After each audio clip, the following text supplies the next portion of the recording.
যেতে হবে বহুদূর, তাই এই ছেঁড়া বাঁধন। বিরহতর মনে রয়েছে হাসি আর কাঁদন, আর ছেড়ে চলেছি সকল মায়া সুশাসন। সম্মুখে দাঁড়িয়েছি তাই দিতে বিদায় ভাষণ। জানালার পাশ থেকে হয়তো কেউ আমাদের আর উকি মেরে দেখবে না।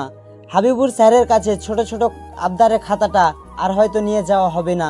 কারিমুল্লাহ স্যারের মতো আমাদের কেউ আর পড়া বোঝাবে না। ভাবো, এই সেই দিন যে আমরা স্কুলে ভর্তি হয়েছিলাম। গুনতে গুনতে 8টি বছর পার করে দিলাম। আজও মনে আছে আজও আমার চোখের সামনে ভাসে সেই দিনের কথা, যেই দিন ছোট্ট কচি হাত দিয়ে বাবার হাত ধরে স্কুল এসেছিলাম।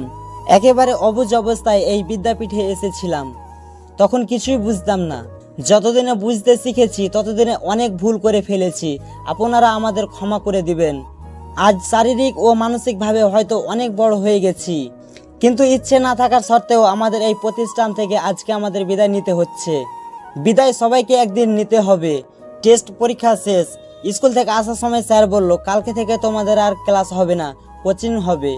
বাড়ি আসলাম। বাড়ি এসে ড্রেসটা খুলে যত্ন করে রেখে দিলাম, কারণ আমাদের স্কুল ড্রেসের রুলসটা আর নেই।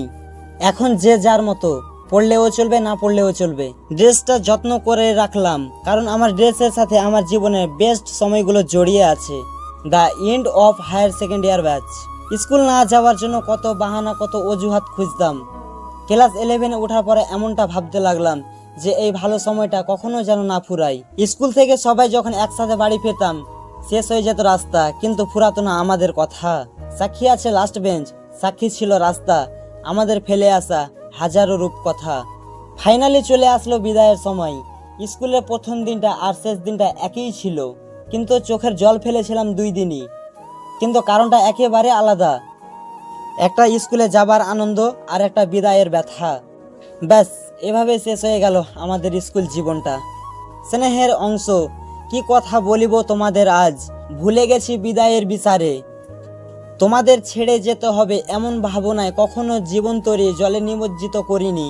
ভেবেছিলাম সৈয়দ শামসুল হকের মতো, একসাথে আছি একসাথে বাঁচি, বিভেদের রেখা মুছে দিয়ে সামনের ছবি আঁকি। আজ অপূর্ণ থেকে গেল সেই ইচ্ছেটি। সামনের ছবি নয়, একসাথে বাঁচার ইচ্ছে। আর হয়তো রবিউল স্যারের মতো মধুর বক বক ডাক আর কখনোই শুনতে পাবো না। অ্যাসেম্বলি করার ভয়ে ক্লাসরুমে বসে থাকলে আর স্যার হয়তো আমাদের কখনোই প্রেসার দিয়ে ডেকে ডেকে মাঠে নিয়ে আসবে না। ল্যাবে গিয়ে ইউটিউব দেখাও হবে না। আর হয়তো রাজিকা রহমানা ম্যামের ক্লাসে লুকোচুরি করে লেখালেখিও আর হবে না। আর হয়তো জামাল উদ্দিন স্যারের মতো কেউ আমাদের উপদেশমূলক কথা মনোযোগ সহকারে শোনাবে না। জাজির স্যারের মতো মজার মজার কথা শুনে আর কখনো হাসতে পাবো না। হাবিবুর স্যারের মতো বোর্ড পরীক্ষার উপদেশমূলক কথাগুলো আর হয়তো কেউ আমাদের শোনাবে না। সাফিউল স্যারের মতো মমতা ও স্নেহ ভরা ক্লাস করতে পাবো না। নাজবুল আহমদ, রোহিত, নাজিম, শামীম, এদের নিয়ে একসাথে হয়তো আর টিফিন খাওয়াও হবে না। আর হয়তো ক্লাসের ফাঁকে ফাঁকে এদের সাথে কথা বলাও হবে না। প্রিয় সহপাঠী, অচেনা কতগুলো মুখ, কে কোথা থেকে একত্রিত হয়েছিলাম জানতাম না। আজ মনে হচ্ছে একটা ব্যাচকে কি একটা বিদায় শব্দ দল ছাড়া করছে। পরিচালিত একটা গানের গায়ে মনের ভেতরটা কেন জানি গুন গুন করছে। বয়স তুমি কেন বাড়লে, বয়স ছোটবেলা বন্ধু হারিয়ে যায়, হারিয়ে যাচ্ছে সব, বাড়ছে ভিড় হারানোর তালিকায়। না, এই হারিয়ে যাওয়ার কোনো মানে নেই। এই হারিয়ে যাওয়া যে সকলের গন্তব্যে ছুটে চলা।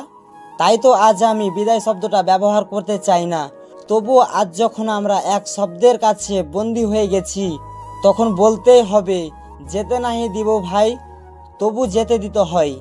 শেষের কবিতার লাইন পড়ে বিদায় নিয়ে যাই। কবি কুমুদরঞ্জন মল্লিকের কবিতার প্রিয় দুটি চমক দিন। হয়তো এ পথে আমার হবে না আর আশা, দুয়ারের ওপর রোপণ করে যাই বুকের ভালোবাসা। ধন্যবাদ সবাইকে।